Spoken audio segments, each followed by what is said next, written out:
এই পিঁপড়াটি অনেকগুলো খাবার দেখতে পায়। সে খাবারের কথা তার বন্ধুদেরকে জানায়। খাবারের কথা শুনে তার বন্ধু তার দলবলকে ডাক দেওয়া শুরু করে দেয়।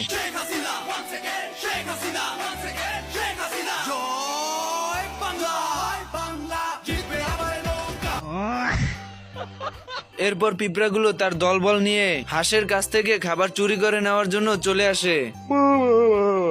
এরপর হাঁসটি খাবারের বাক্সে হাত রাখার কারণে পিঁপড়াদের খাবার চুরি করতে অসুবিধা হয়, তাই হাতটি সরিয়ে দেয় এবং তাদের খাবার চুরি করতে কোনোভাবে যাতে অসুবিধা না হয় তাই সবাই মিলে হাঁসকে তুলে পাহাড় থেকে নদীতে ফেলে দেয়। এরপর হাঁসটি এসে দেখে তার খাবার সব পিঁপড়াগুলো লুট করে নিয়ে যাচ্ছে। साले को छोड़ूंगा नहीं साले कुत्ते दिमाग खराब हो जाएगा मैं मार भाई नोटिस फुला के धरे फेल গাইস, কি হাই কোয়ালিটি পিঁপড়া হলে এরকম করতে পারে? হাঁসের মাথার উপর দিয়ে খাবারটি নিয়ে যায়।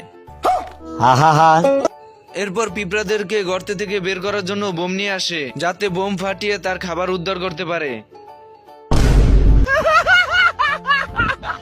ये क्या है? এরপর হাঁসটি নিজের ফান্দে নিজে আটকে যায় এবং পাহাড় ভেঙে নিচে পড়ে যায়।